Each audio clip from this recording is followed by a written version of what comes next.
Tonight we're uncovering medieval legends historians called impossible fairy tales until science proved them true. Berserkers who fought like wild beasts. Dancing plagues that gripped entire cities. Monsters that weren't monsters at all. Before you sink into those cozy pillows and let medieval mysteries carry you to sleep, take a like to video and subscribe to the channel if you love Hidden History Revealed. Let me know in the comments. Where are you listening from tonight? What time is it there? Our global sleep history family spans time zones and continents. Now dim the lights. Get comfortable, because these medieval myths are shockingly, stunningly real, and far stranger than fiction ever dreamed. Imagine a warm summer day in Strasbourg in the year 1518. The streets are narrow, with stone houses close to each other. The air smells of bread, dust, and smoke from small kitchens. People walk to the market with baskets. Children play near the fountains. Life feels hard, but normal. Then one morning, something unusual happens. A woman named Frau Trophia steps out of her small house. She does not carry a basket or tools. She simply begins to move her feet, slowly at first, then faster. You see her start to dance in the middle of the street. There is no music, no festival, no musicians. She just dances, as if some inner song leads her. At first, the neighbors smile and watch. They think it is a joke, a strange mood, or maybe she wants attention. But the sun moves across the sky, and she is still dancing. Her steps repeat again and again. Her arms swing in the hot air. She does not stop to drink or eat. Her face looks serious, not joyful. The neighbors begin to feel worried. On the second day, she is still moving. Her family tries to hold her, but she pulls away and returns to the street. Her feet hit the stones again and again. People whisper. Some think she is cursed. Some think she has a strange sickness. Others think God sent a sign.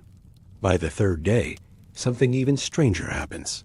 Other people in Strasbourg begin to dance too. A man in the market suddenly drops his goods and starts moving his legs. A young woman in another street starts to sway and twist, unable to stop. They do not join hands or form a circle, like in a normal dance. Each person moves alone, as if pushed by an invisible force. Day after day, more people join this strange dance. You can imagine how it looks.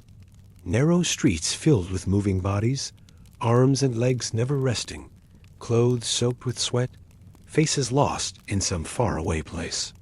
In a short time, there are dozens of dancers. Then there are hundreds.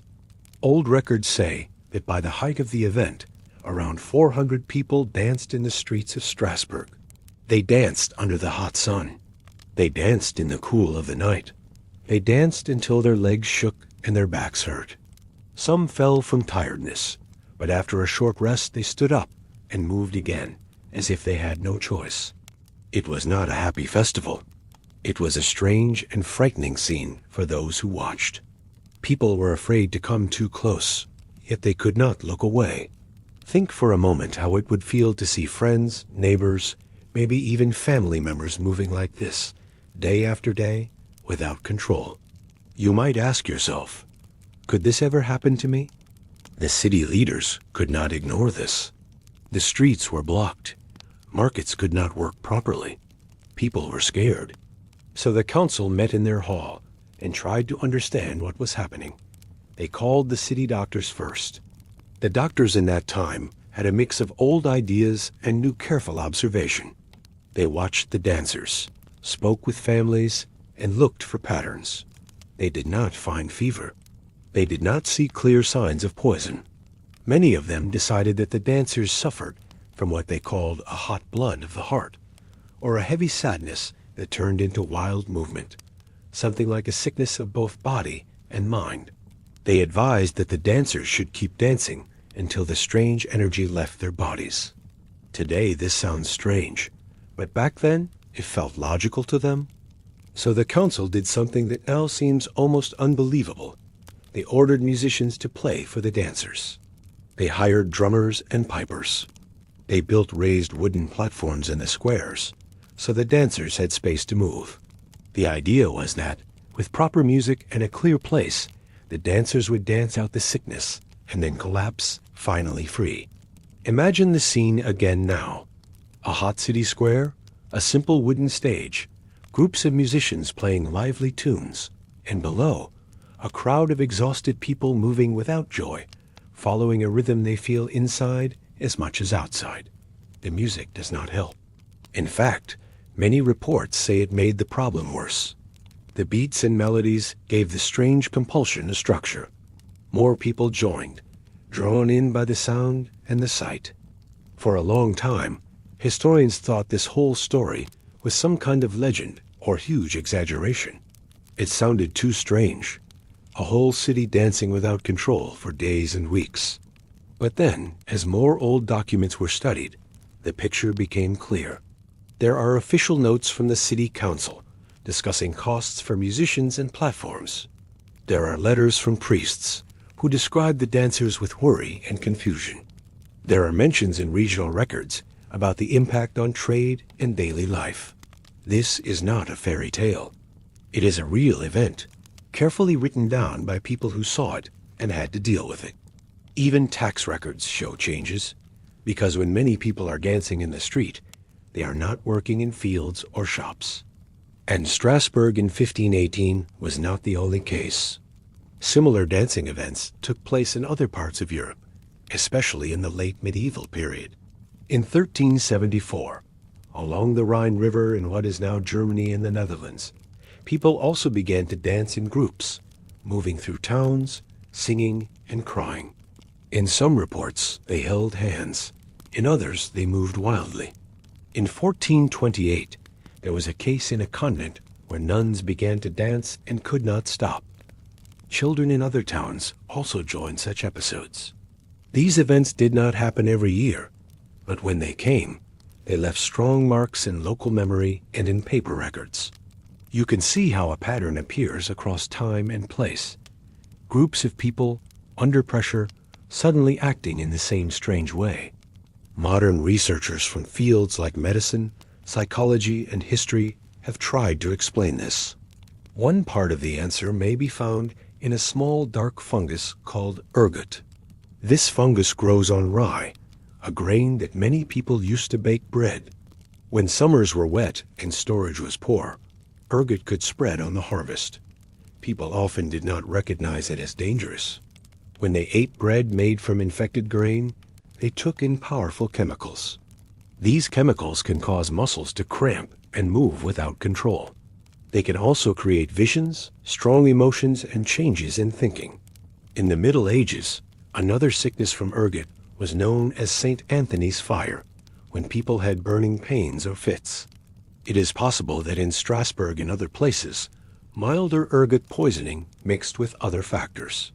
But ergot alone cannot explain everything. Not all who ate the bread danced. Not every town with wet summers had a dancing plague. Here the mind and society come into the picture. When people live under great stress, small problems can grow. Strasbourg in 1518 had many reasons for fear. There were bad harvests, rising prices, and worries about hunger.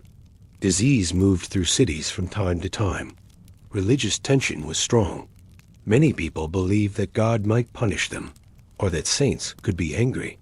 In such an atmosphere, when one person starts to act in an extreme way, others may follow. They do not decide this calmly.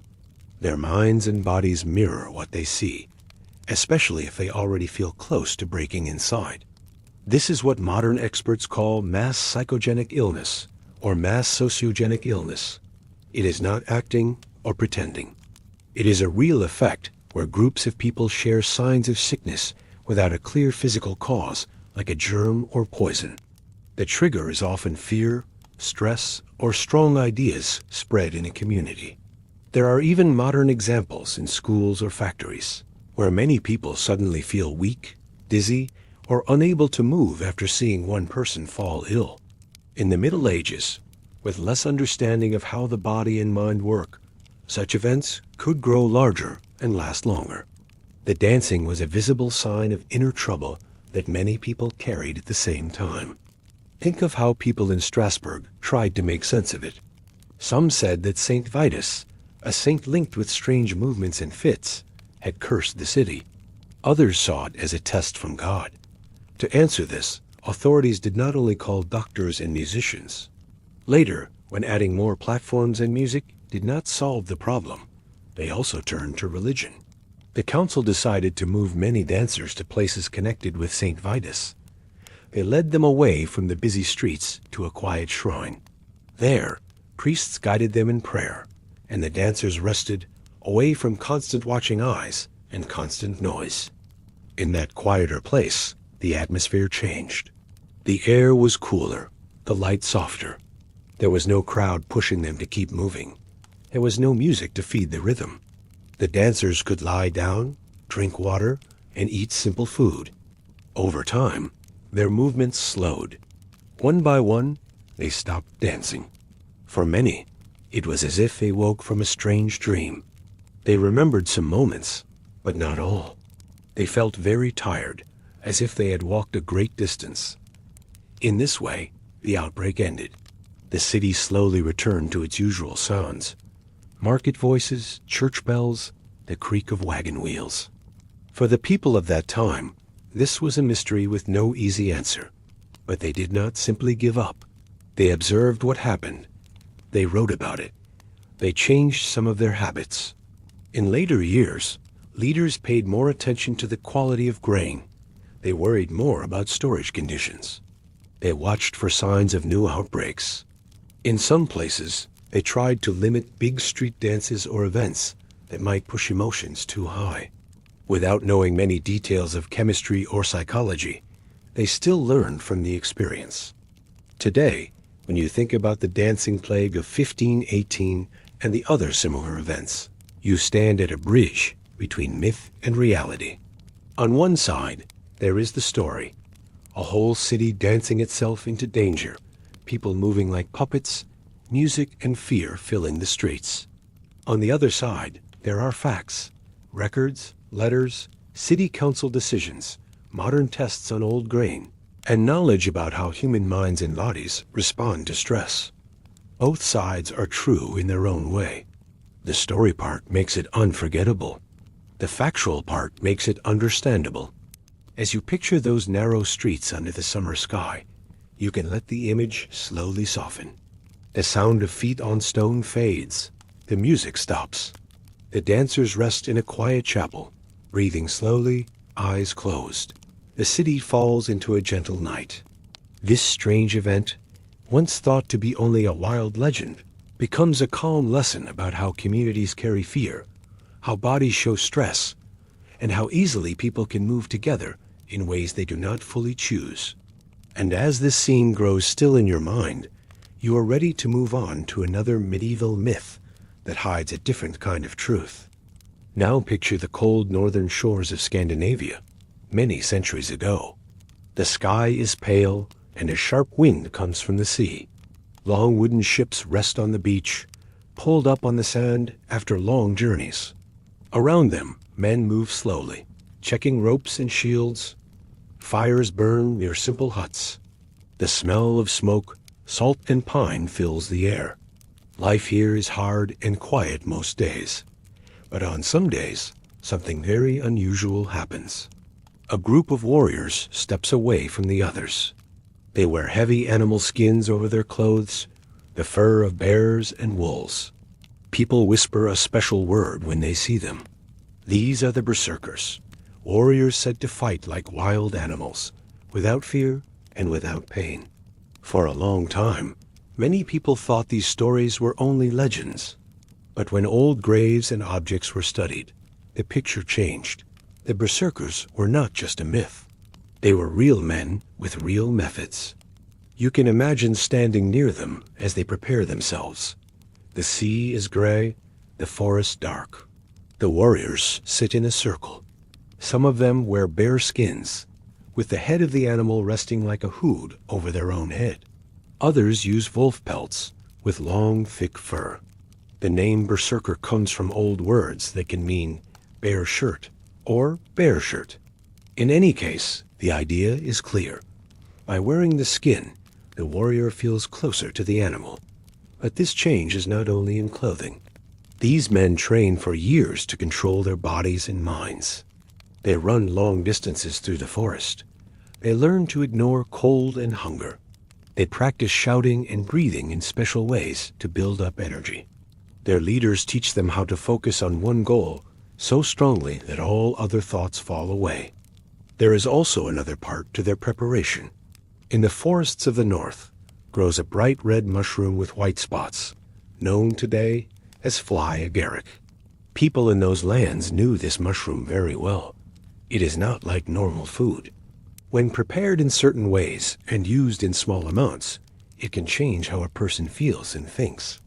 Many centuries later, when scientists tested this mushroom, they found that it contains substances that can make a person feel stronger, less afraid, and less sensitive to pain.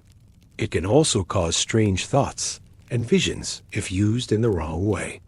When old clay pots from Viking times were studied, tiny traces of such substances were found on their inner surfaces. This suggests that some groups, perhaps including Berserkers, knew how to dry and process these mushrooms into drinks. Imagine the scene before a big raid or a dangerous battle. A group of chosen warriors sits together inside a hall lit by fire. The air is warm and smells of smoke, sweat, and leather.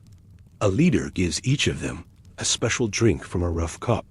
They have been fasting or eating very little for some time to make the effect stronger. After they drink, they wait in silence. Their breathing slows and deepens. Then, slowly, something changes in their faces. Their muscles tighten. Their eyes seem far away and bright at the same time. They begin to chant or hum in low voices. Some might shake or sway as the mixture reaches their minds. To those watching, it looks as if the spirit of the bear or the wolf has entered them. Writers from other lands, who met Viking warriors in real life, left us descriptions that match this scene.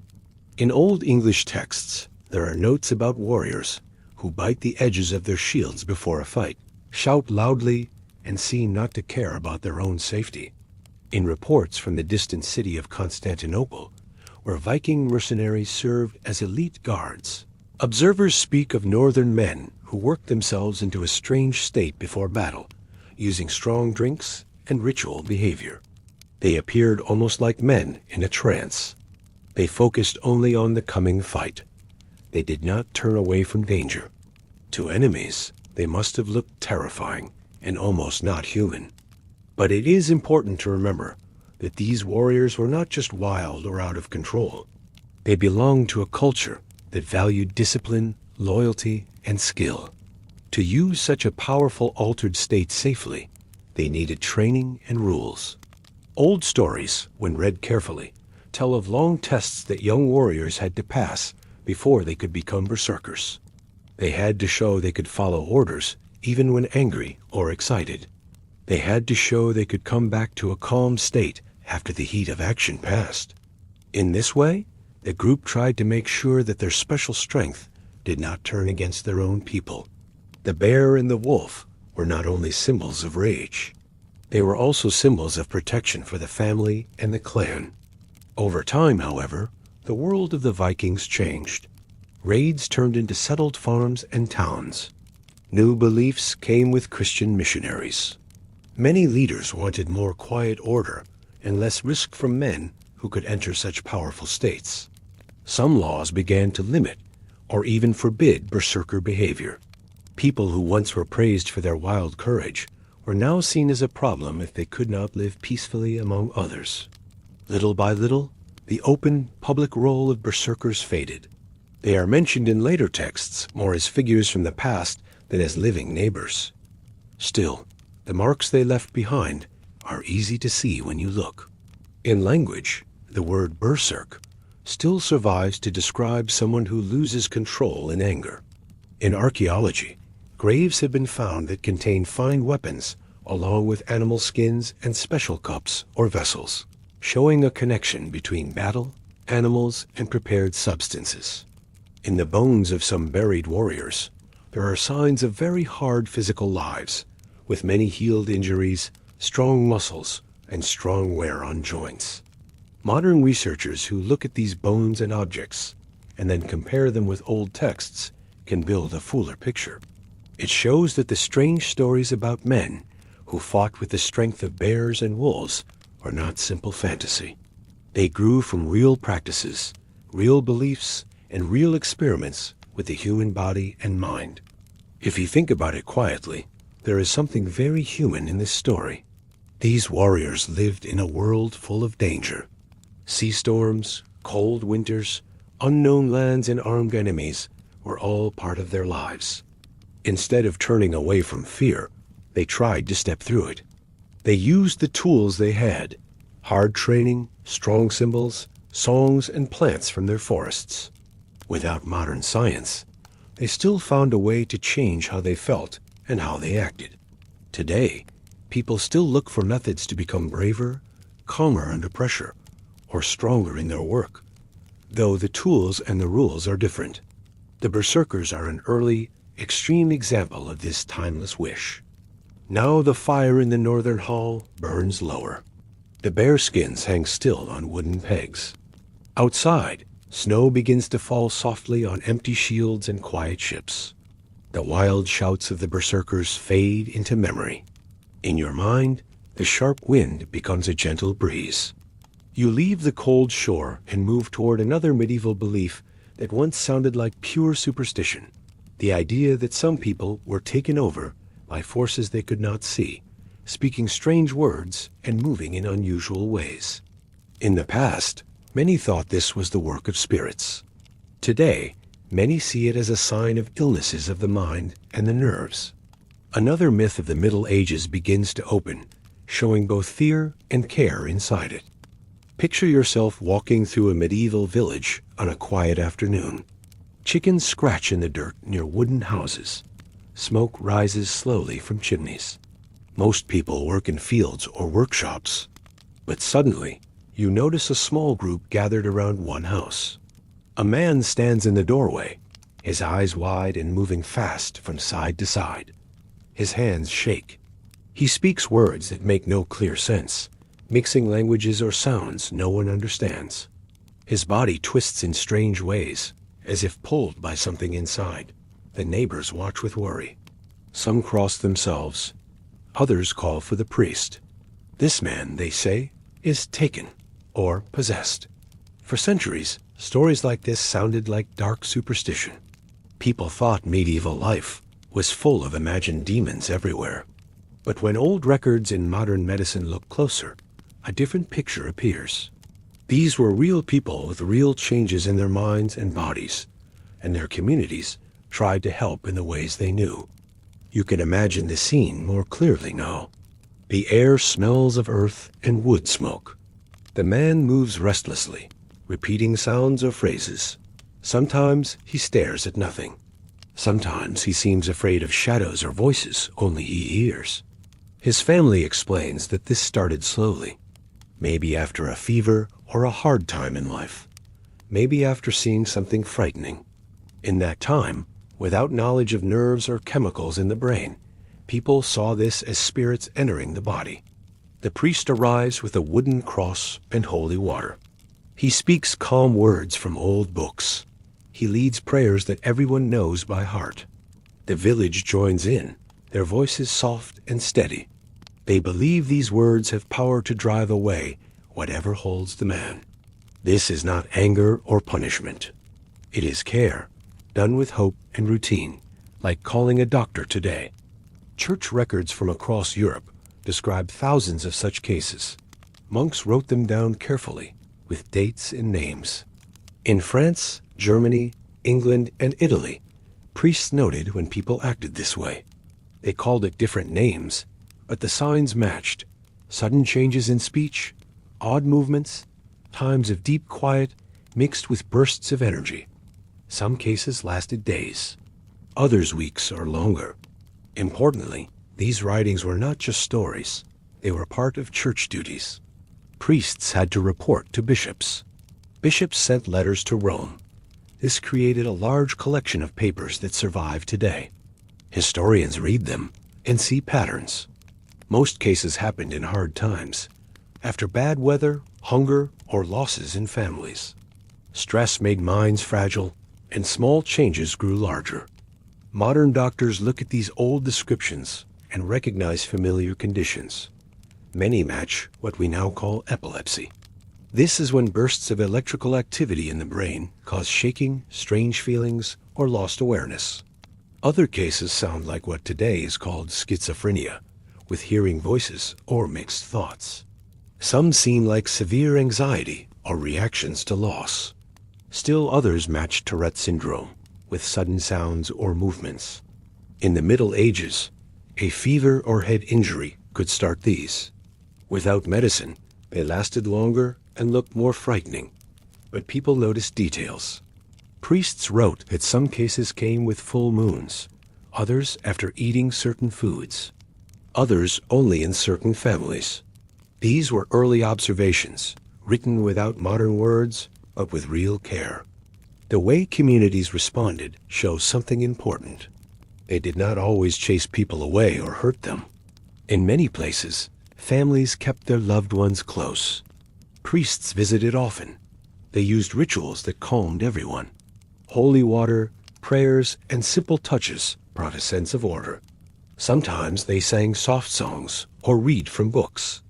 In larger towns, there were even special rooms in churches for rest and quiet. People brought food and stayed near. This was group support, based on belief but also on kindness. Records show that most people got better over time. Some fully recovered. Others had quieter lives with less trouble. The rituals gave time and space, much like therapy today. Women and children appeared often in these stories. Records say about 2/3 were women. Young people made up many cases too. This matches what doctors see now. Certain conditions affect groups differently.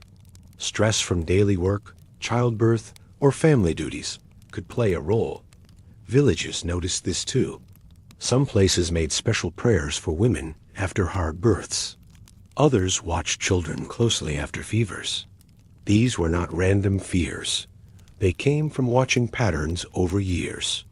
Church leaders even made rules. Bishops wrote letters saying priests must act with patience, not force. They must check if the person had a real sickness first. This shows thought and balance, not blind panic. Across Europe, local traditions added their own ways. In Italy, priests used oil blessed by saints. In England, they walked around the house with bells.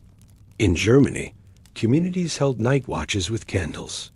Each place adapted the same idea: bring calm through familiar steps.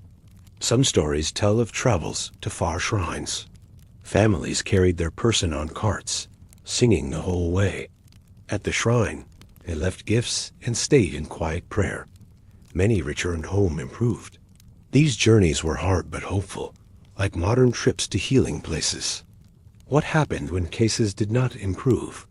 Records show patients lasted long. Priests visited weekly.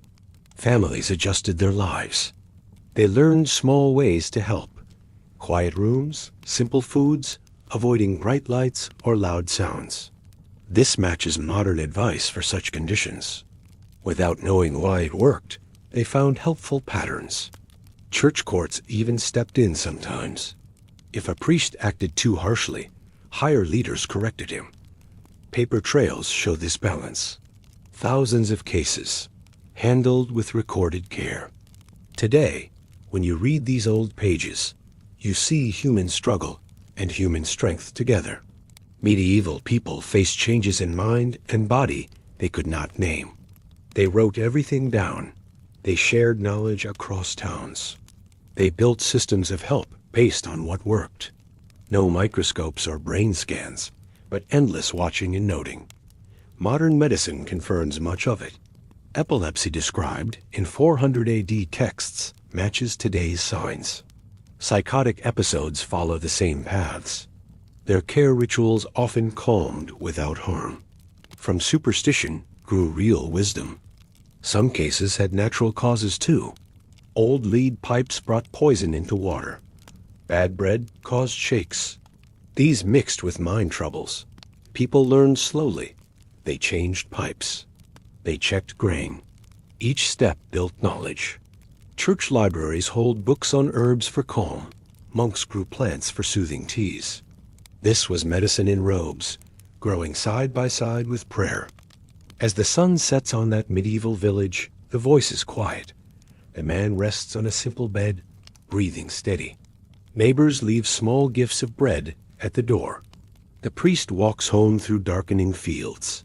Tomorrow brings more work, more watchfulness. What seemed like demons becomes human care facing the unknown. Peace settles over the houses. And now, your thoughts turn to another medieval practice that sounded like pure chance. Trials by fire, water, or combat to find truth. Not magic, but a legal system with its own deep logic. Imagine a medieval courtroom on a clear morning. Stone walls rise around a simple wooden hall.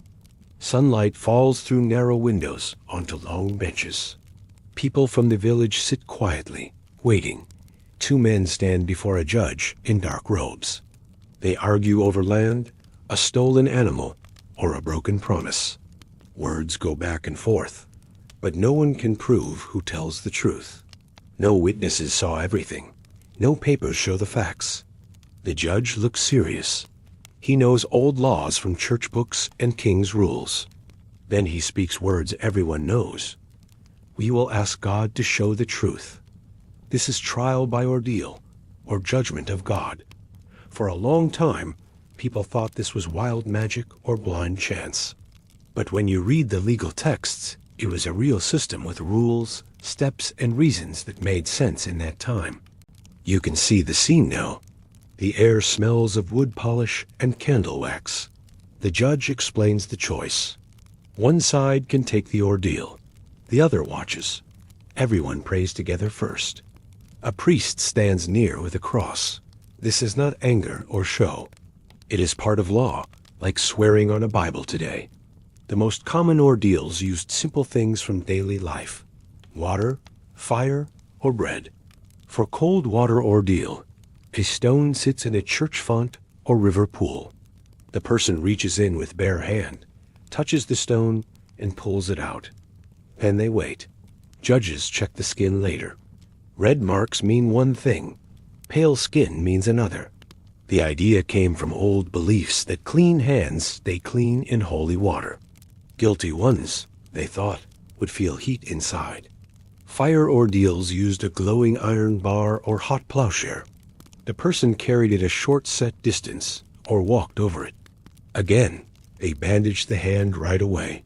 Priests checked days later. Church rules said exactly how. 3 days of prayer, clean wraps, no touching. This was careful work, not random.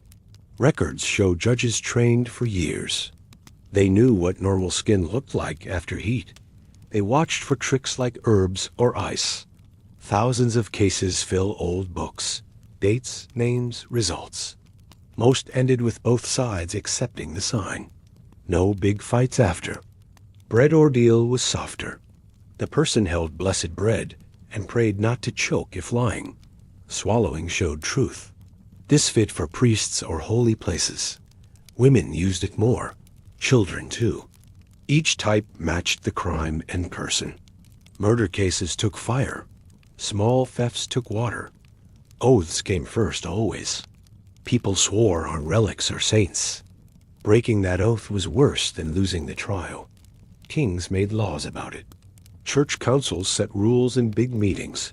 No ordeal on feast days, one said. No ordeal for sick people, said another. Pregnant women got special judges. Children under 12 never faced it. This shows thought, not madness. Why did this system last so long? From early Middle Ages to around 1200, it worked for communities. No police or cameras. No DNA tests. People trusted God more than men. Trials needed agreement from both sides. Losing meant shame, not always punishment. Often fines or work fixed it. Church took money for the poor. Kings got court fees. Everyone had a role. Records from England show over 80% of cases settled this way. France and Germany match. It brought quick answers when talk failed. Changes came slowly. Around 1200, new ideas grew. University lawyers studied Roman law. They liked human proof over signs. Popes wrote letters too. In 1215, a big church meeting said no more ordeals for Christians. Kings agreed. Courts turned to witnesses and papers. Juries started. The old way faded. But books stayed. Judges copied rules for hundreds of years. Some places used water tests until 1400. This shift shows growth, not sudden stop. Today, when you read these cases, patterns appear. Most ordeals favored the strong. Men won more. Rich ones hired helpers. Poor ones took softer tests. Women chose bread often. This matches social rules. Priests noted tricks, fake relics, paid watchers. Punishments came for cheating. The system had checks. Church libraries hold full texts. The Ordeal book lists steps like a cookbook. Weights for irons, depths for pools, times to check. This was lawcraft, built over time. Local ways added color. In Germany, rivers judged boats. In Italy, saints chose sides. England used hot irons for knights. Each place adapted. Traveling judges carried tools. They taught helpers. Villages built fonts. This network held order where modern police could not reach. No jails needed. Truth settled fast. What seemed like superstition becomes human need for justice. Medieval people faced disputes daily. No lawyers for all. Ordeals gave fair chance, they believed. Results matched group trust. Church watched closely. Kings gained power. Society stayed whole. Modern courts echo this. Oaths, judges, proof steps. Different tools, same goal. As sunlight leaves the hall, voices hush. The judge closes his book. People walk home through quiet fields. Water rests still in the font. Iron cools on its stand. Truth found its way that day. Peace holds the village. And now your mind turns to another great myth, that medieval people believed the world was flat. A story told for centuries, but old maps and books tell a different truth. Imagine standing on a high hill in medieval England, looking out over green fields and distant forests. The sun hangs low in the sky. A traveler rides by on a horse, carrying a rolled map. You ask him, "What shape is the world?" He smiles and says, "Round like a ball, just as the old wise men taught." His simple answer would surprise many today. For centuries, books and teachers said medieval people believed the earth was flat, like a plate. School lessons repeated it.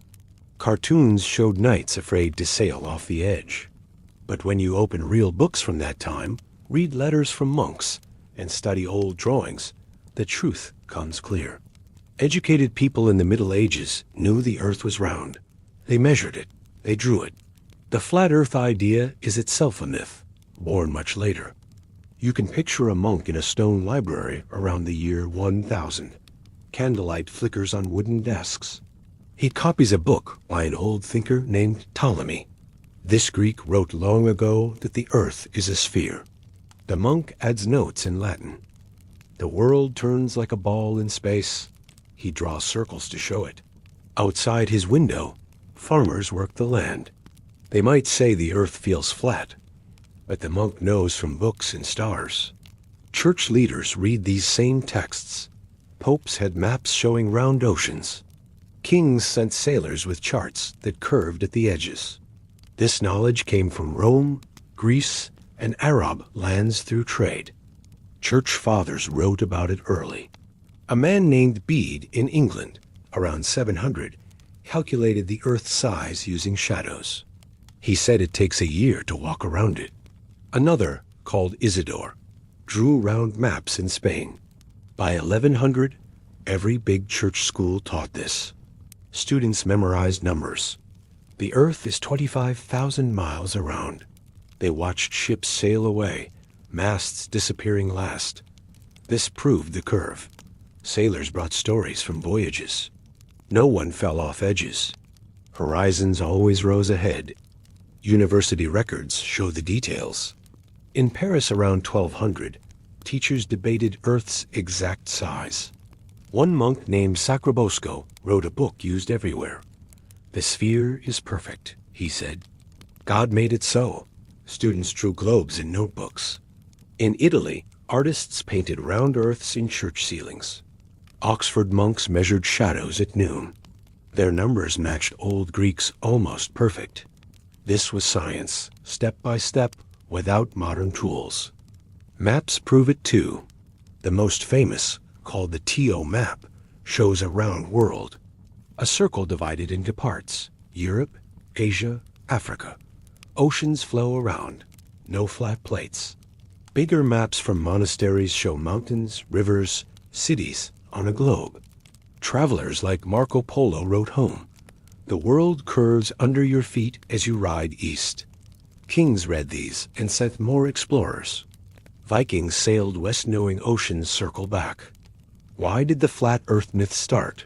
Blame comes later, around 1800. A writer named Washington Irving made up stories about Columbus fighting flat earth priests. He wanted drama for his book. Newspapers spread it. School books copied the error.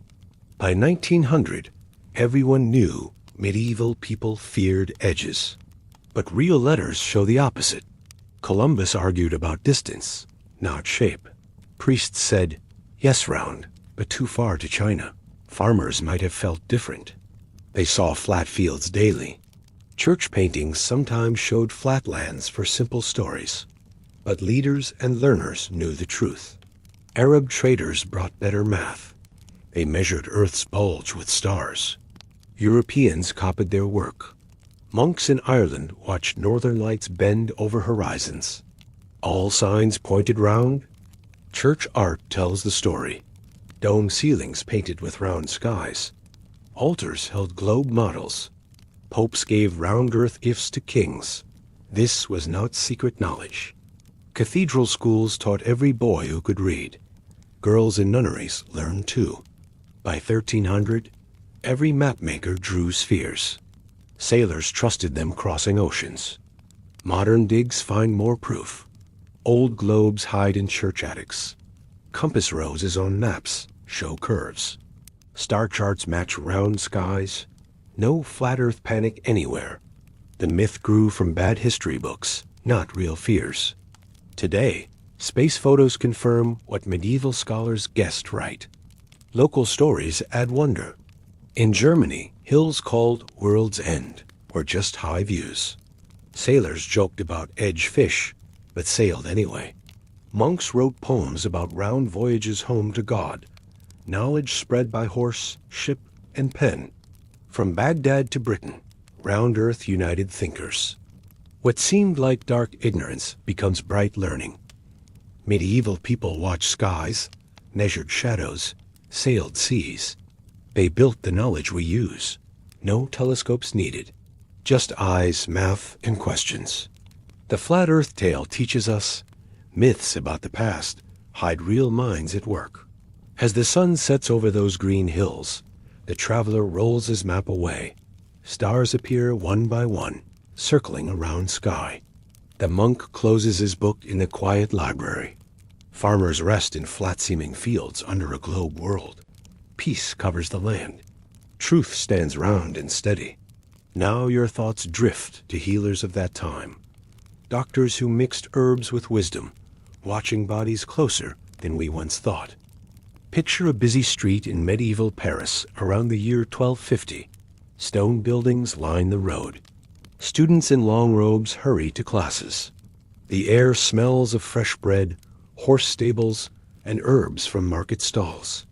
Near a large hall, you see a group of men in clean tunics. They carry leather bags with tools and dried plants. These are physicians, trained doctors of the Middle Ages. For a long time, people thought medicine then was all bloodletting and wild guesses. Cartoons show doctors as fools with leeches. But when you read their books, visit their old hospitals, and see their notes, a different story appears. Medieval doctors built real knowledge. They watched patients closely.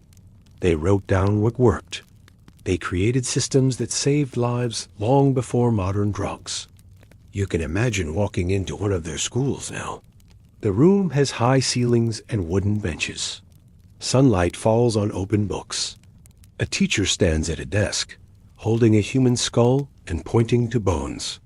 Students, mostly young men from rich families, take notes on wax tablets. Lessons come from old Greek and Arab texts, translated into Latin. They learn names for every part of the body. They study how blood flows. They practice feeling pulses with fingers. No guessing. Rules say, watch the face, the breath, the skin color. Doctors memorized lists of symptoms and matches. This was science by observation, step by step. Hospitals show their care best. In 1180, a king of England started one called St. Bartholomew's. It had clean wards with many beds.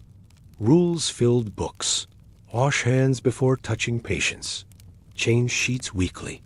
Give simple food like bread and soup. Separate sick people by illness. No visitors after dark. Records list hundreds treated each year. In Italy, Florence built a huge hospital with gardens. Monks ran it, but followed doctor orders. They tracked fevers with sand clocks. They noted what foods helped strength. Survival rates beat home care. Poor people came free. Rich paid for private rooms. This was organized help, not magic charms. Doctors used plants smartly, too. They grew gardens with labeled rose, sage for sore throats, willow bark for pain, mint for stomachs. Recipes came from tests over years. Give 3 leaves boiled in wine, one book says. Arab doctors added sugar pills and oils. Europeans copied. Universities like Salerno in Italy trained women too. Called wise women. They specialized in childbirth and herbs.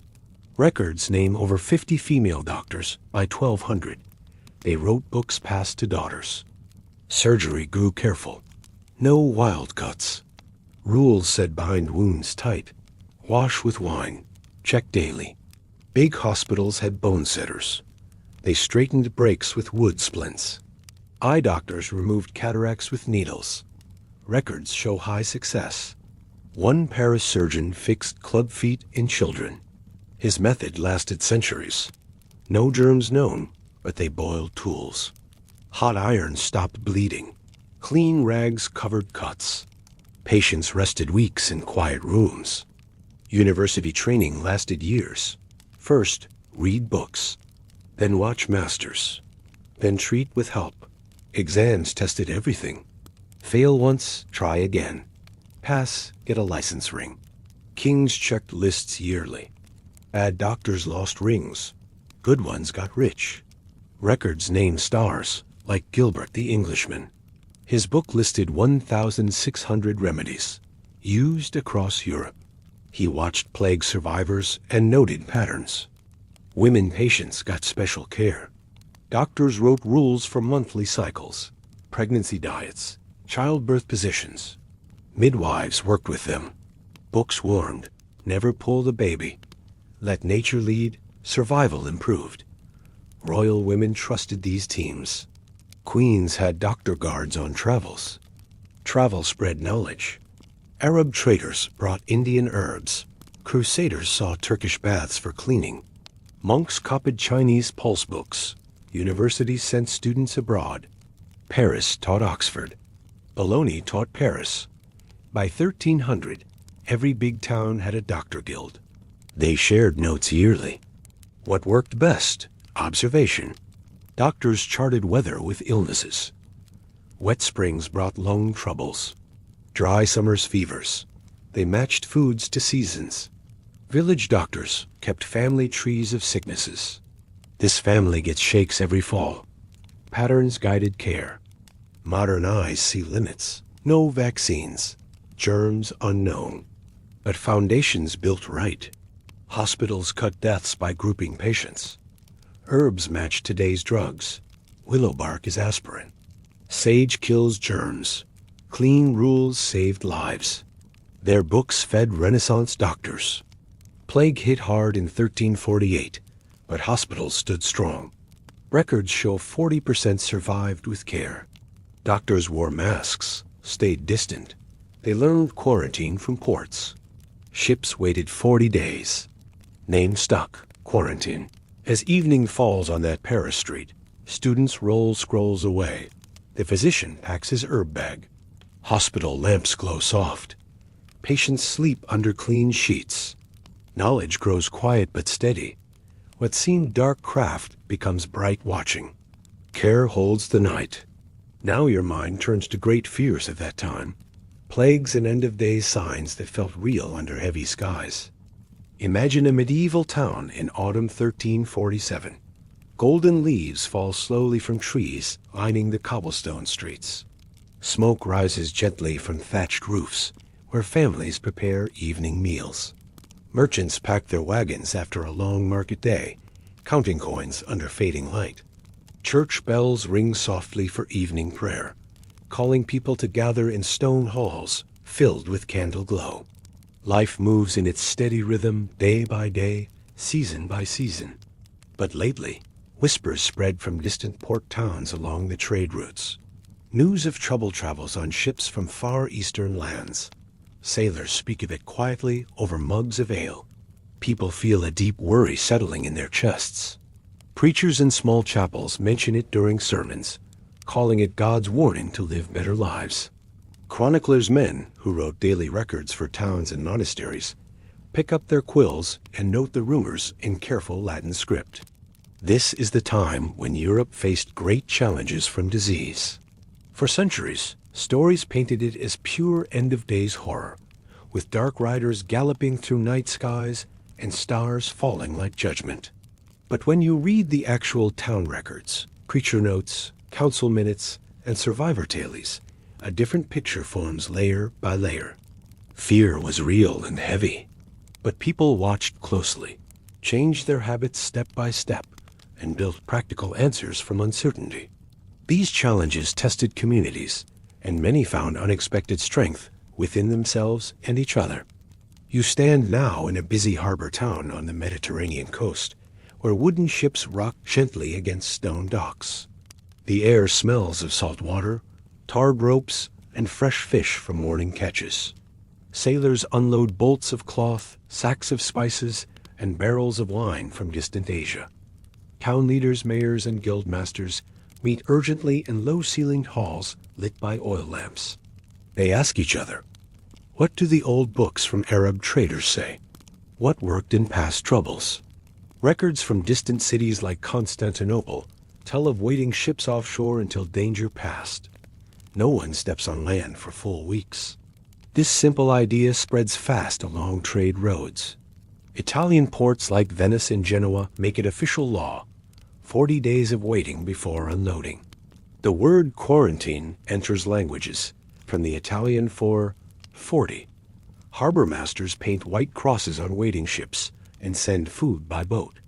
Villages far inland act with the same quick thinking. Mayors post trusted guards on every road leading in. Strangers must show clean papers signed by their home council. Travelers sleep outside town gates in tents, watched carefully for 7 days. Inside thick stone walls, people sweep streets daily with stiff brooms, piling dust and leaves into fires.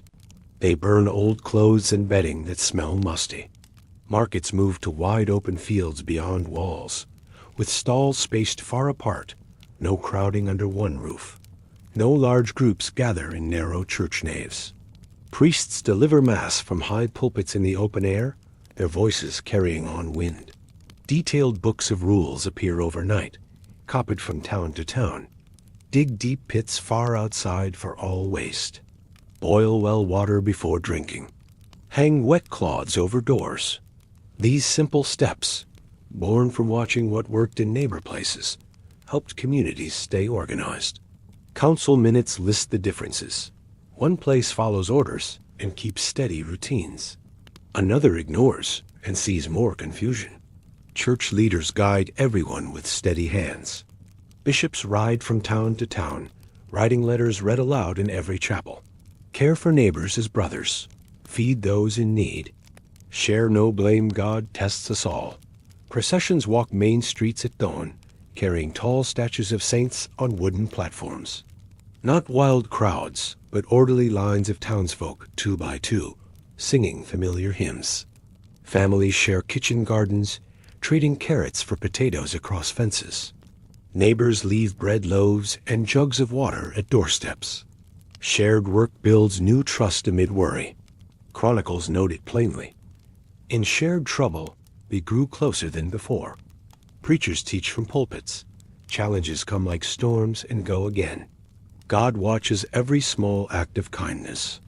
Kings and lords send organized help too. England's ruler orders royal grain wagons to roll from storehouses, delivering to hardest-hit villages. France's council builds wooden houses on hilltops, outside towns clean rooms with wide windows for fresh air. Monks and lay helpers run them free of charge, following strict rules. 1 person per bed with space between.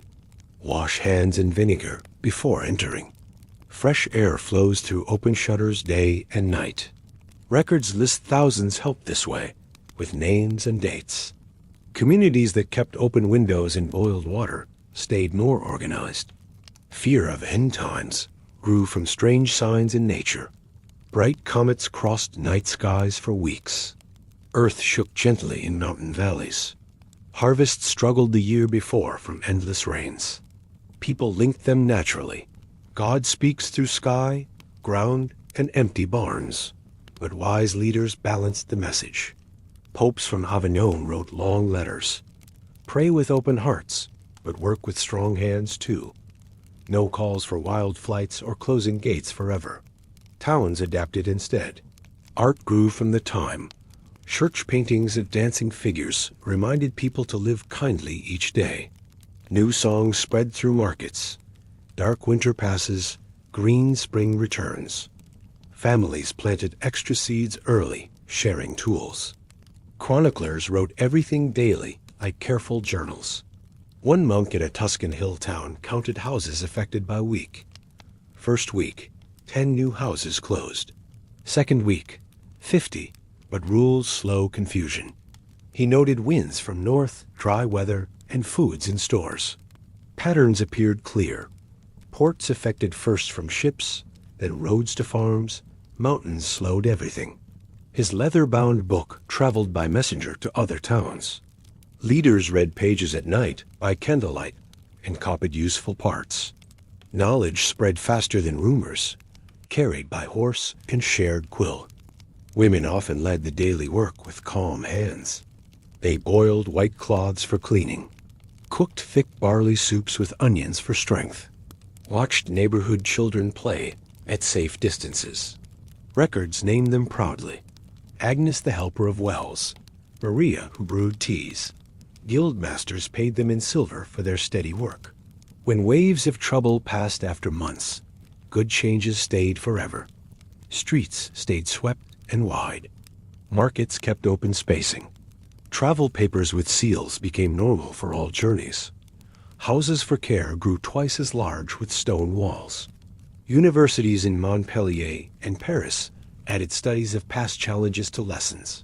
One young teacher there wrote boldly, "Small dangers too tiny for eyes, but real as stone." An early guess on the right path, written in margins. What seemed like chaos becomes a story of human turning points. People faced deep uncertainty with lists of rules, fair organization, and shared care. No modern tools, but clear steps forward from watching neighbors. Today's spacing and cleaning echo their hard-won ways exactly. Their dusty books fed generations after. From heavy worry grew lasting order and trust. Plague art lives on gentle now.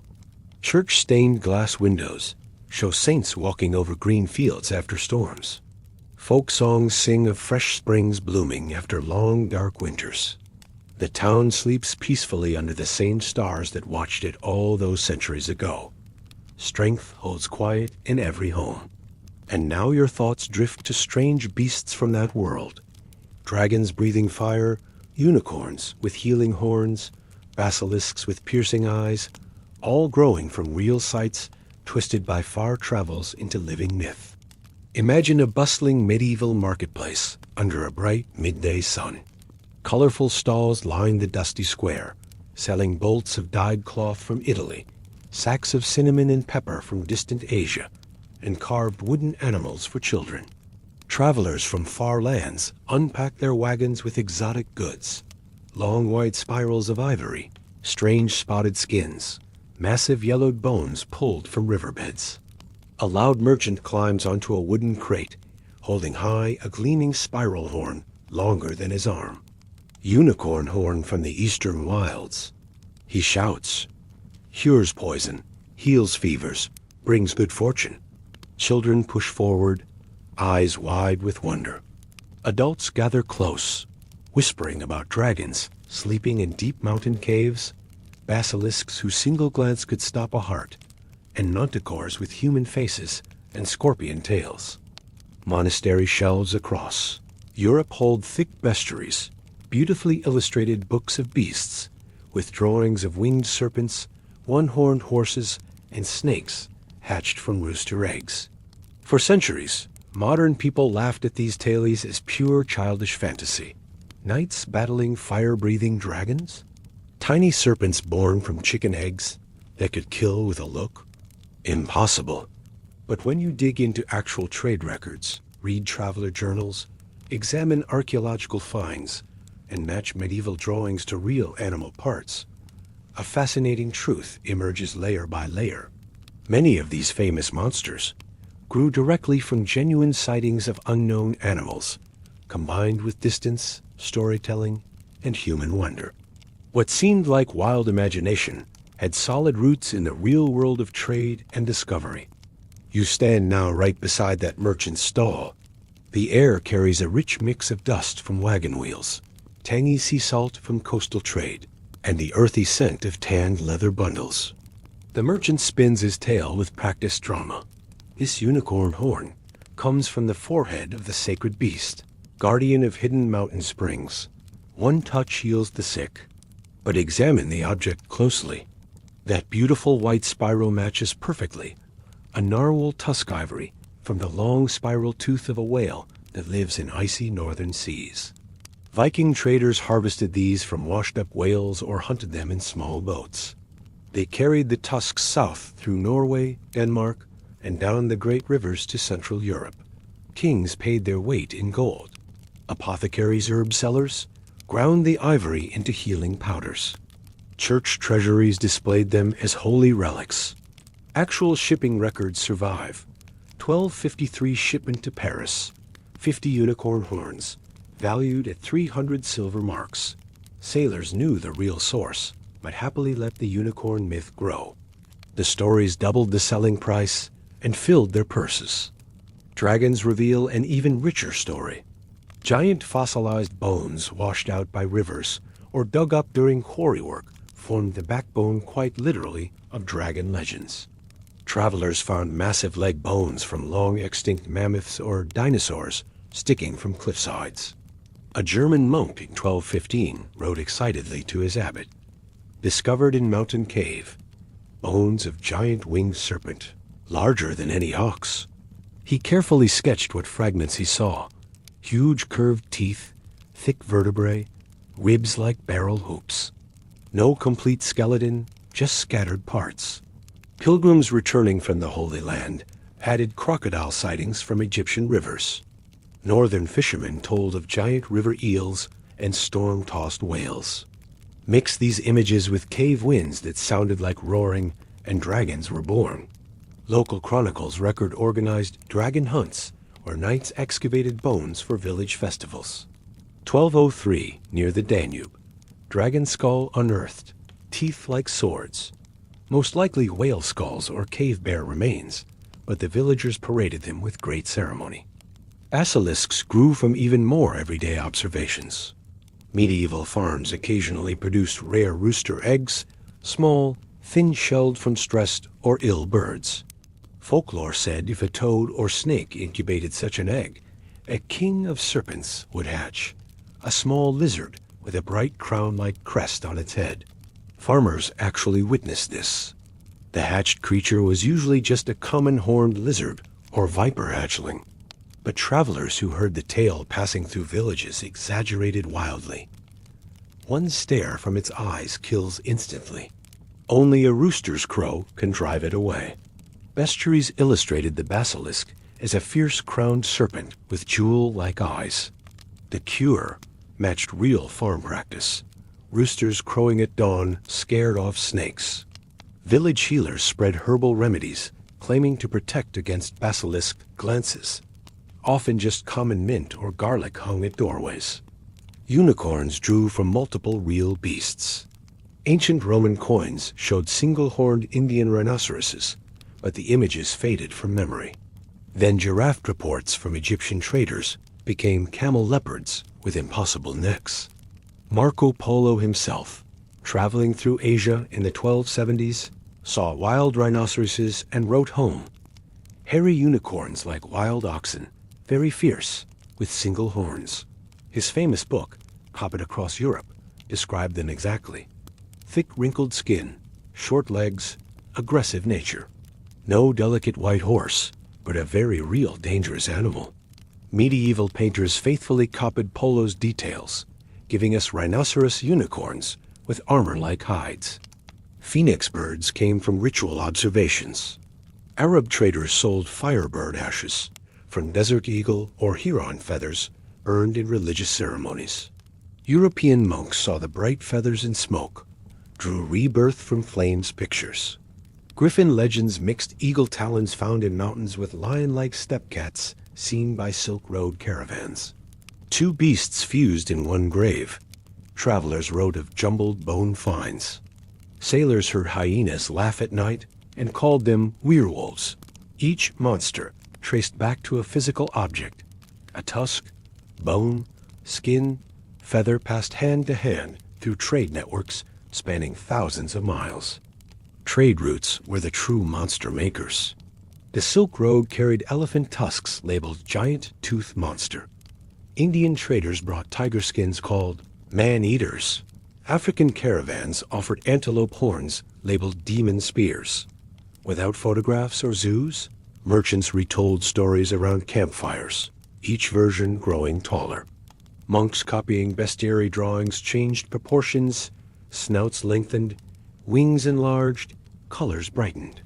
What started as strange deer from north became winged death stag.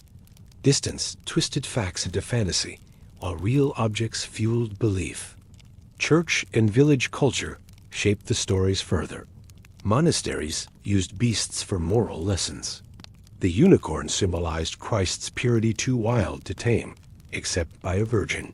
Dragons represented Satan, always lurking in dark corners. Lions stood for courage. Basilisks warned against pride. Stained glass windows showed these creatures in Bible scenes. Sermons taught, like the basilisk's prideful stare, vanity blinds us slowly.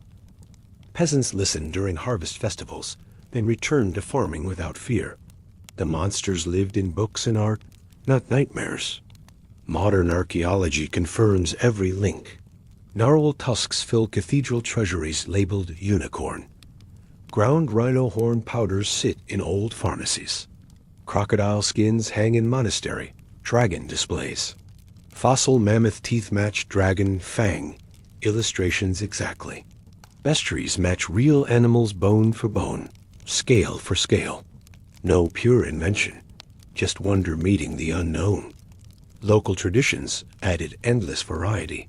German villagers found cave bear skulls with huge eye sockets and called them mountain demons.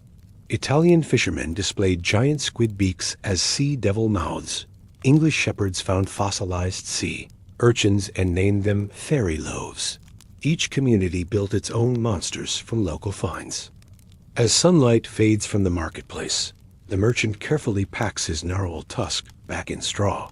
Children clutch small carved unicorns, dreaming of forest adventures. Stars appear above the quiet square. Real woods beyond town hide only deer, foxes, and owls, no fire-breathing dragons. Myths dissolve into animal truth. Human wonder sorts fact from fancy.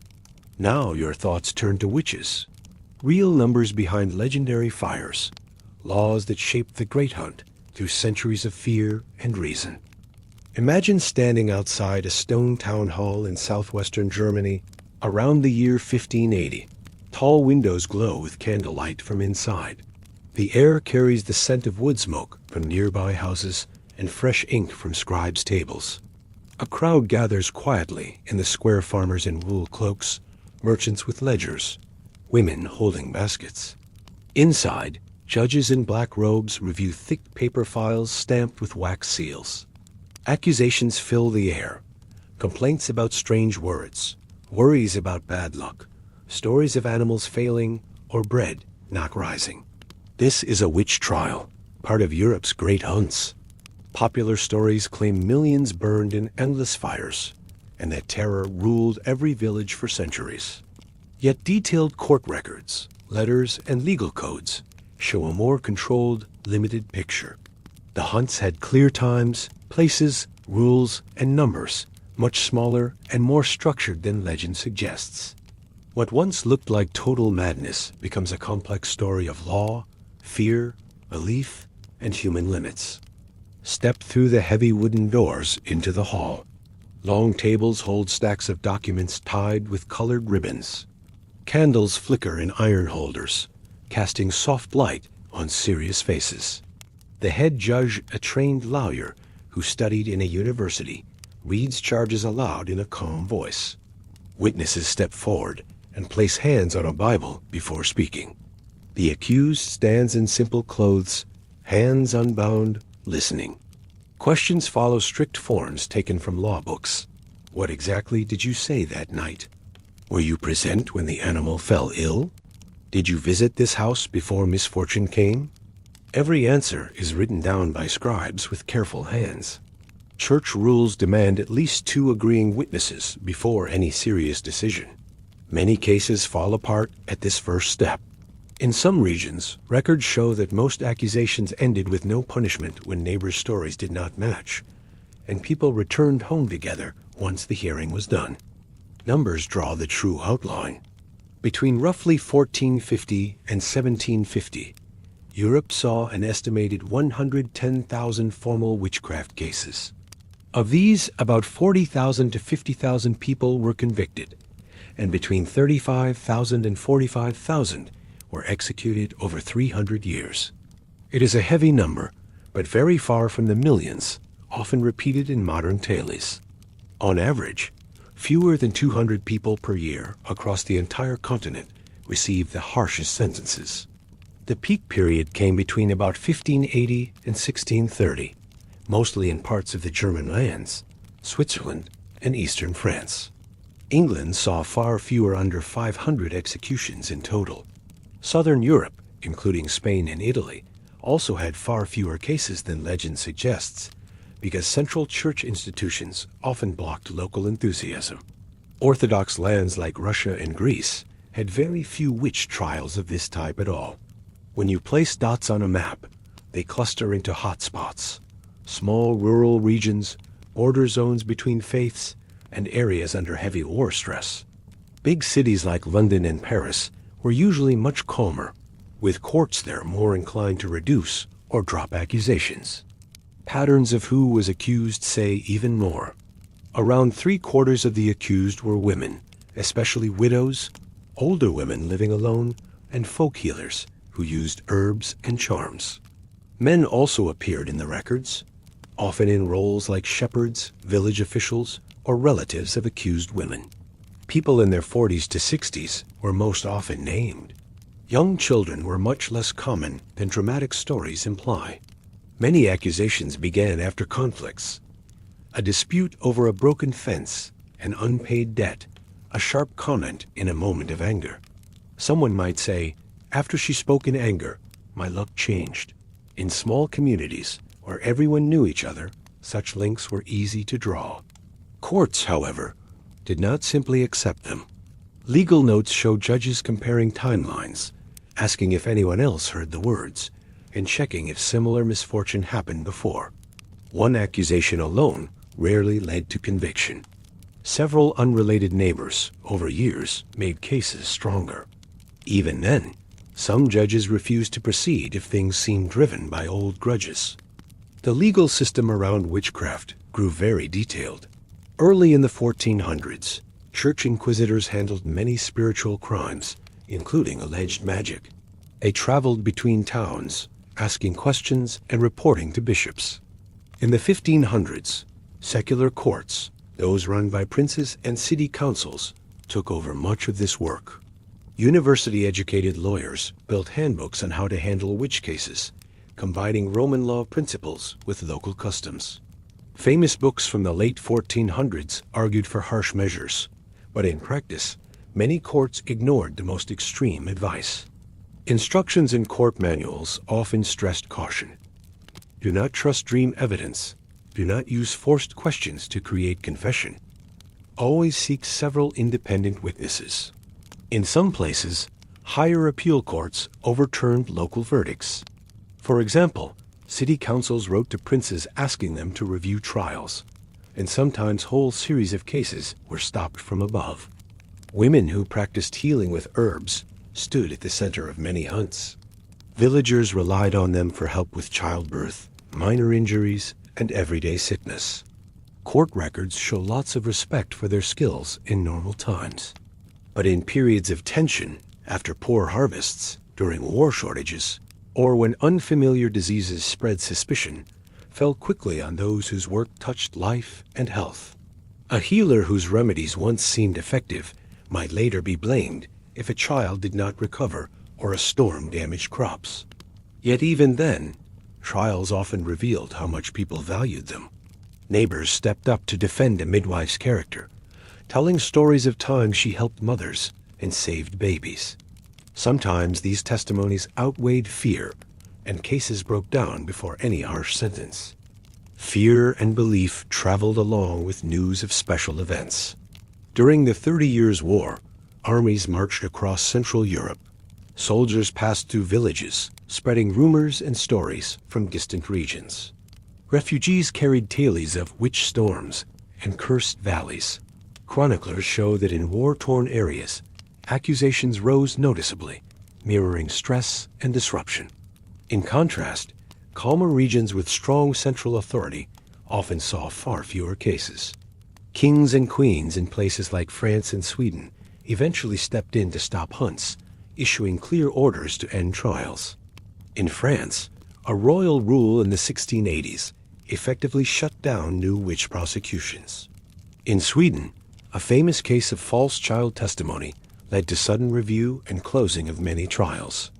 The Church's role was more complex than popular myths suggest. Some early papal letters in the late Middle Ages allowed investigation into harmful magic, especially when it involved alleged secret gatherings.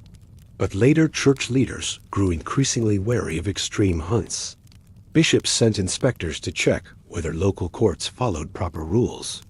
Jesuit scholars wrote treatises pointing out how easy it was to misread strange behavior or dreams. Many church courts acquitted more people than secular ones. In some regions, the Central Inquisition actually blocked local panic by demanding higher standards of evidence. Letters from bishops remind priests to distinguish between folk customs like hanging herbs in doorways and truly harmful acts.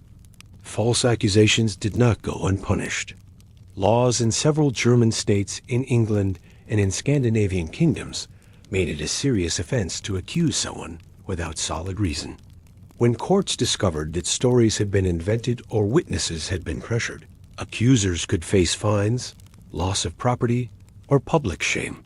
Some were themselves removed from office or barred from giving evidence again. This acted as a brake on endless new charges. Records from certain German principalities show that, toward the end of the hunting period, more and more accusers found themselves investigated for their claims. Once this turn began, series of trials often came to a quick stop. Geography and culture shaped the style of hunts. Mountain valleys with little contact with outside centers were more prone to long chains of related cases, as the same fears bounced from village to village. River trade towns with regular contacts abroad tended to be more skeptical, exposed to foreign books and attitudes. Alpine communities might focus on weather magic, blaming storms on human agents. Coastal regions, depending on fishing and shipping, focused on ideas of ship charms and safe voyages. In big cities, printers and scholars published critical essays about the reality of night flights and animal transformations, quietly undermining belief in the most dramatic claims. Trial files that survive show a very different mood than modern horror images. The language is formal, almost dry. Lists of questions, summaries of long interviews, notes about local law and earlier cases fill page after page. Even when sentences were harsh, they came at the end of careful, repeated steps. Some towns kept full account books of the costs. Payment for scribes, wood for the courtroom hearth, bread for prisoners, travel money for distant witnesses. These same books show that in most years, only a few witch trials took place among many other normal cases about debt, land, or petty theft. Witchcraft was never the only concern. It was one thread in a much wider fabric of daily law. Over time, thinking changed.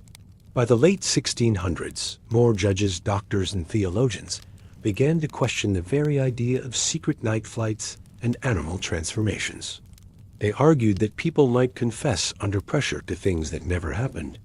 They pointed to natural causes for accidents in fields or homes. Printed books spread these doubts quickly.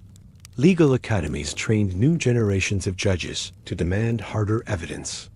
Slowly, cases became rarer and rarer. In the early 1700s, the last major trials in Germany and Switzerland ended. Some small regions held on longer, but everywhere the pattern was downward. The age of witch hunts faded, replaced by new debates about science and belief.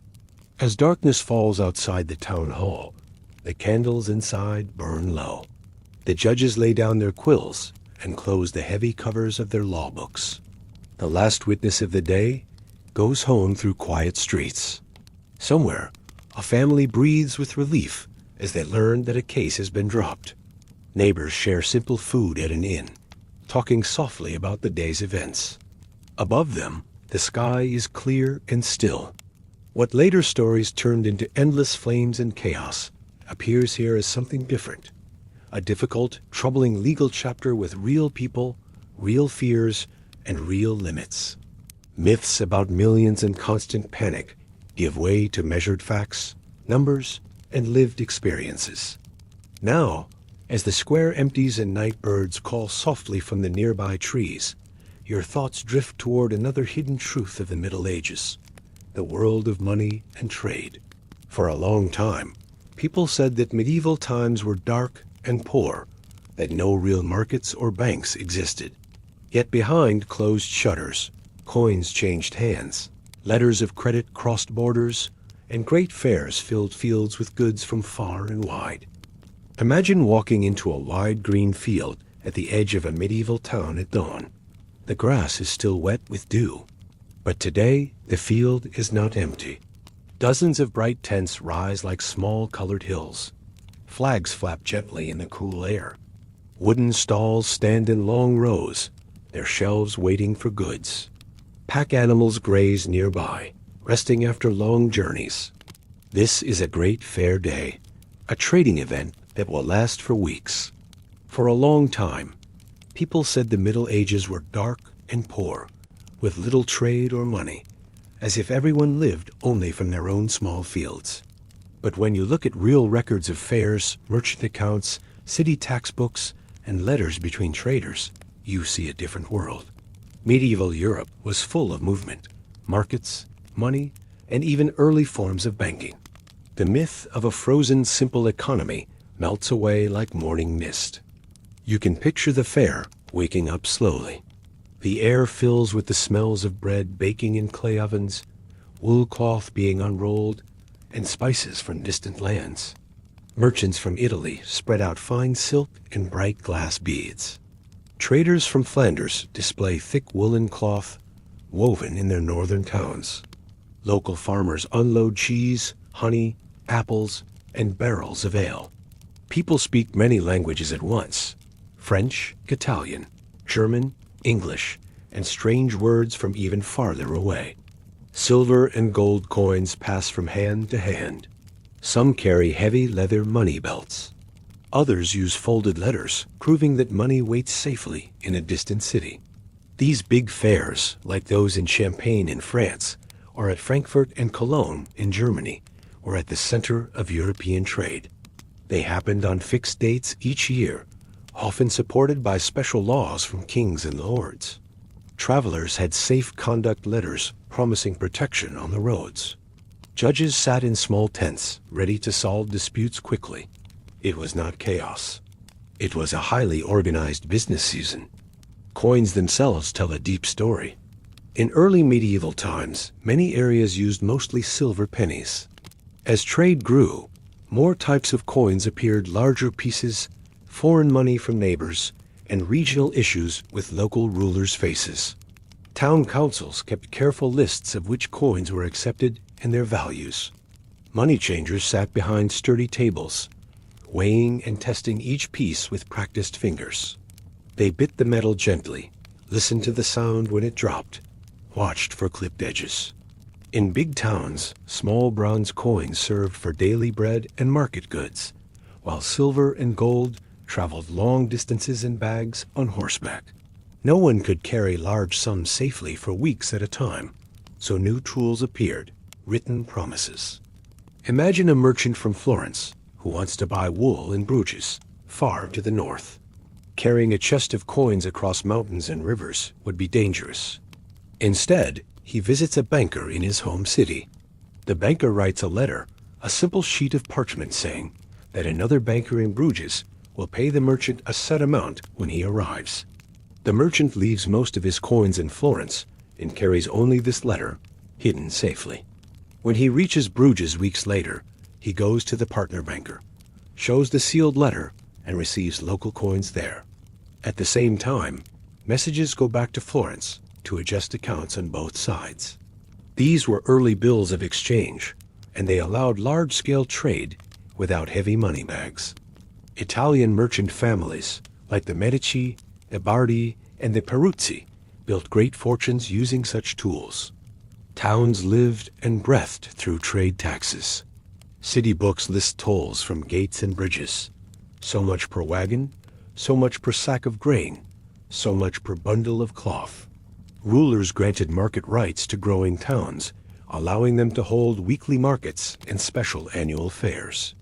In return, the towns paid fixed sums to their lords or kings. Some towns became rich centers: Lübeck and Hamburg on the Baltic, Venice and Genoa on the Mediterranean, Bruges and later Antwerp in the Low Countries. These places formed networks like the Hanseatic League, a powerful group of northern trading cities that agreed to protect each other's merchants, share warehouses abroad, and fix fair trading rules. Their agreements are still preserved on old parchment, full of clear business language, not empty fantasy. Inside cities, trade and crafts organized into guilds, associations of people in the same work. There were guilds of bakers, butchers, weavers, shoemakers, and metal workers. These guilds set standards for quality and prices. They trained new workers through apprenticeships.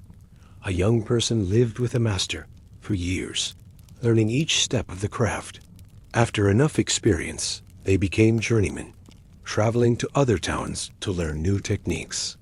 Finally, with skill and savings, they could become masters and open their own shops.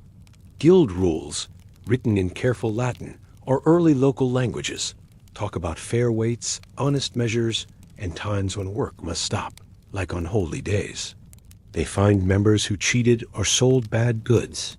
This created trust for buyers and stable lives for makers. Not only merchants and guild masters used money. Ordinary people also took part in this growing economy. Peasants sold extra grain, cheese, and wool at local markets. Women ran stalls selling bread, pies, and cloth. Town housewives managed household budgets, using coins to buy salt, candles, and spices. Church accounts show donations in coins, not just goods. Monasteries received rent payments in mixed form, part produce, part money. Over time, more and more rents turned into pure cash amounts. This shift from payment in kind to payment in money is clear in surviving contracts from the 13th and 14th centuries.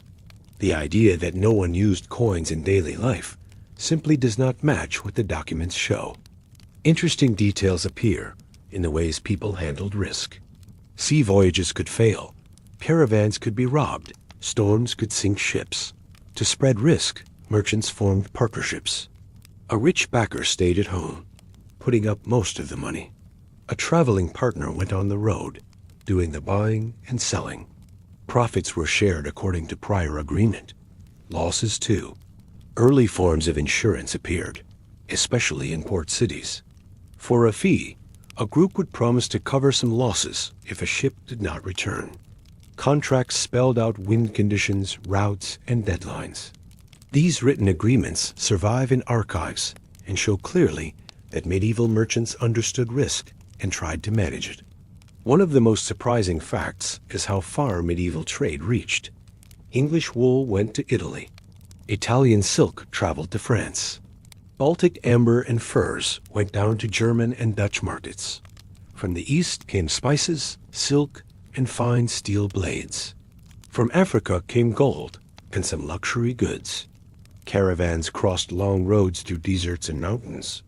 At each stage, local traders took over, moving goods along like links in a chain. You might think of it as a slow but steady river of objects and promises flowing across the continent.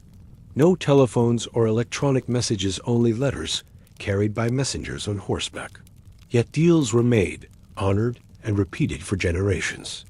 Banks, in a simple form, grew out of this web. Money changers who sat at city benches, bancas in Italian, began to keep people's savings. They recorded deposits in thick ledgers. They lent money to merchants planning big shipments, usually at a set return. Some also lent to kings and princes, which could be risky when wars went badly. Medici family books show many lines of small loans to traders, churchmen, and even artists. Balances were kept carefully, updated when letters arrived from far branches. Mistakes meant loss of trust, so great care was taken. Banking houses sometimes failed under heavy debt, but the system as a whole survived and grew. As day ends at the fair, torches are lit along main paths. Musicians play simple tunes on flutes and drums.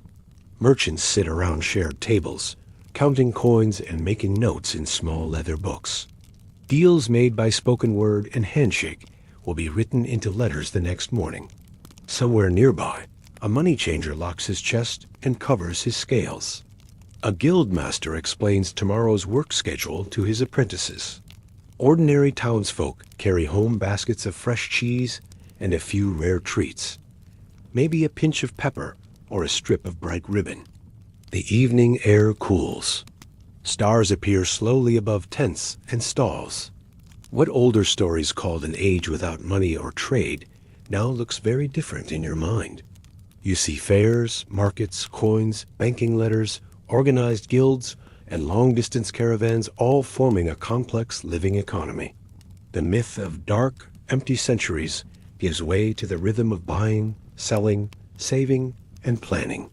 And as the sounds of the fair soften and the field grows quiet, your thoughts turn toward another form of medieval wealth, the wealth of knowledge.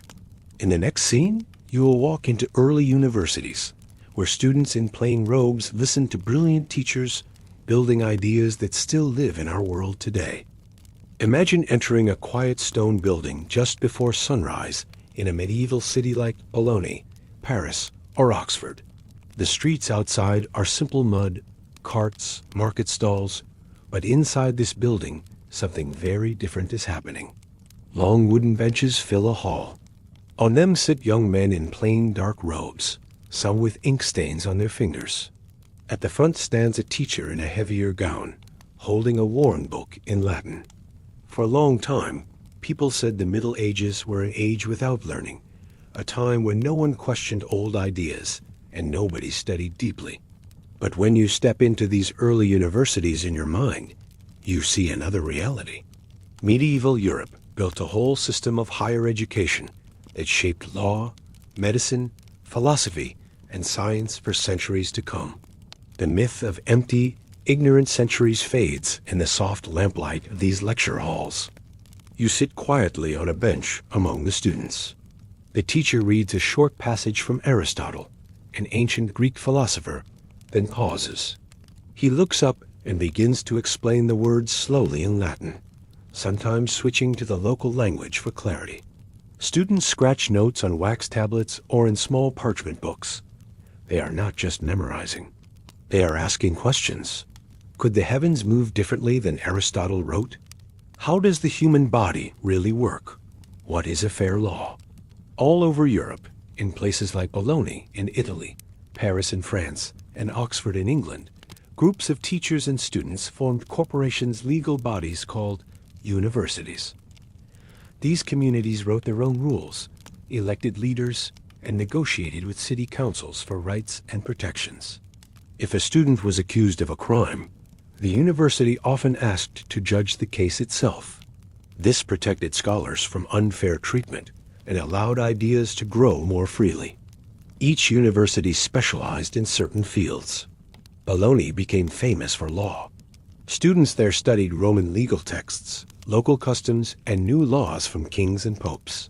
They sat in crowded halls as professors explained how contracts should work, how property should pass from parents to children, and how courts should judge disputes. In Paris, theology and philosophy stood at the center. There, students debated questions about God, the soul, and the nature of truth.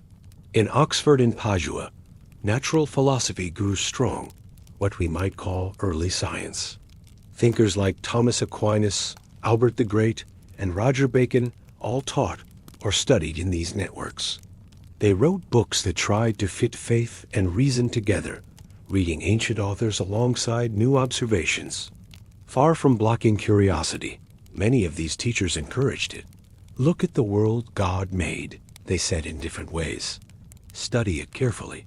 It will not break your belief. It will deepen it. Daily life for students was demanding. They often shared small rented rooms, sometimes 2 or 3 to a bed. Mornings began with prayers, then lectures, then disputations, formal debates. In these debates, one student presented a claim, another presented objections, and a master guided them toward a careful conclusion. It was a kind of mental training that sharpened memory and logic. Afternoons held private readings and writing. At night, by candlelight, students copied important texts by hand, line after line, in a slow, steady rhythm. They had to pay for parchment and ink, so mistakes were costly. Yet even with this slow method, thousands of new copies of important books spread across Europe every century. Libraries and cathedrals and monasteries grew into rooms with shelves lined in leather spines. Some discoveries from these centuries still touch your daily life.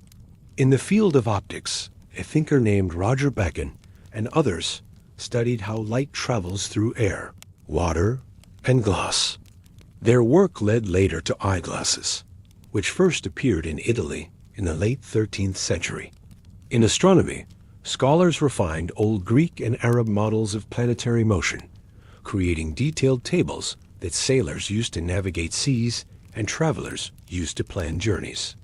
In medicine, university-trained doctors wrote texts that described human anatomy with surprising accuracy for their time, based on careful observation and sometimes on limited dissections allowed by law. In mathematics, scholars translated and used Arab works that introduced the number 0 and new ways of calculating with place value numbers instead of only Roman numerals. This change made commerce and science much easier. Universities did not stand alone. They formed part of a wide network of knowledge exchange. Students often moved from one university to another, carrying ideas as they went. A young scholar might begin in Cologne, then travel to Paris, then see Bologna before returning home. Along the way, he or she In some places, women studied in informal ways too, would hear different teaching styles, and collect different books.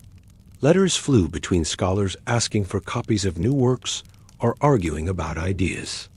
When a teacher in one place proposed a new theory, others replied in their own writings. Over time, slow but steady, this web of dialogue created a common intellectual culture from Scotland to Sicily.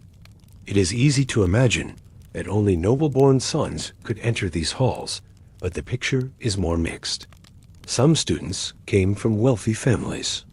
Others were sons of craftsmen or minor officials whose parents saved for years to send them. Churches and city councils sometimes offered scholarships.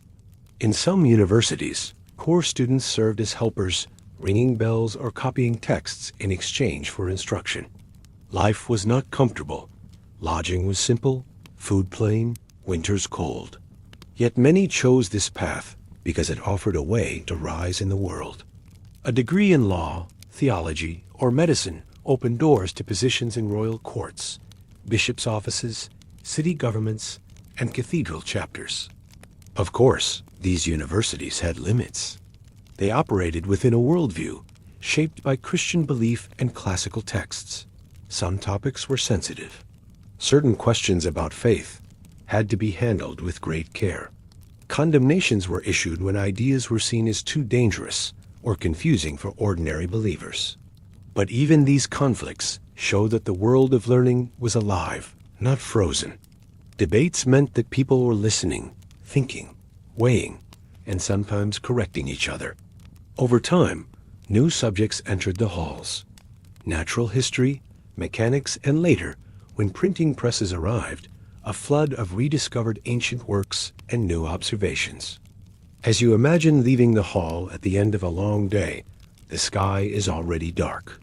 Students stand in groups in the courtyard, their breath visible in the cool air. Some continue debates outside, gesturing with ink-stained hands, laughing softly. Others walk slowly back to their small rooms, books held close under cloaks. A bell rings from a nearby church tower, marking the hour. The town outside may look simple, with its narrow lanes and wooden houses, but inside these learning centers, minds are stretching across continents and centuries. What older stories called an age without learning now appears as a time when the foundations of many modern ideas are being laid patiently, by hand, page by page, question by question. In your thoughts, the picture of the Middle Ages changes once more. You see not only castles and battles, but classrooms, libraries, and lines of students following their masters through early university streets. And as this scene grows still and quiet in your mind, all the myths of the medieval world you have visited, dancing plagues, berserkers, trials, monsters, witches, markets, and scholars, begin to link together into a single, calm understanding. A world far more complex, thoughtful, and connected to your own than legend ever suggested. When you think back over all these stories, it might feel as if you have walked slowly through a long medieval night, moving from one glowing fire to another. Each fire was a myth you heard before. Dancers who could not stop, warriors who became animals, courts that let water and iron decide truth, people said to be taken by spirits, flat earth, endless plagues, impossible monsters, dangerous witches, poor markets, and empty schools. Step by step, you have seen that behind each bright, simple legend, there was a softer, more complex light. Real people stood there tired, hopeful, often careful, sometimes mistaken, but always trying to understand their world with the tools they had. You might picture yourself now, sitting by a quiet hearth in a small stone house at the very end of the Middle Ages. Outside, the town sleeps. The streets are empty, the fair tents taken down, the university halls closed for the night. Inside, the room is warm from a slowly dying fire. On a table lie a few coins from the market, a worn prayer book, a small bundle of herbs from a healer, and perhaps a simple letter from a relative far away. All the big stories you have just visited live in this one room. The dancing plagues and berserker rages were, in the end, about people trying to face fear and pressure. The trials by Ordeal and witch courts were people trying to find justice and safety, even when they did not fully see the forces behind events. The monsters came from real bones and tusks. The flat earth myth came from later misunderstanding. Markets and universities show how busy, thoughtful, and connected medieval life really was. As you let these thoughts settle, you may notice how many of these old patterns still echo gently in the present. Today, people still tell fast stories about times and places they do not know well. Simple pictures spread easily. They believed the earth was flat. There was no real science. People were ruled only by fear. But when you look closer, both then and now, the picture changes. You find careful observers watching the sky, healers testing plants, judges writing detailed rules, traders managing risk, and teachers guiding questions. You see communities learning slowly from crisis, improving their laws, building cleaner towns, sharing knowledge in new ways. The Middle Ages stop being a distant land of pure darkness and become a long, slow part of the same human journey you're still on. Imagine for a moment that you walk once more through the streets of that medieval town, but now with what you know. As you pass the marketplace, you see not confusion, but a working network of trade. As you pass the church, you remember both fearful sermons and balanced letters from wise leaders. As you move near the town hall, you see not only trials, but also the careful hands of scribes and the limits law placed on anger. When you look up at the night sky, you know that educated people of that time also knew the world was round and its heavens patterned.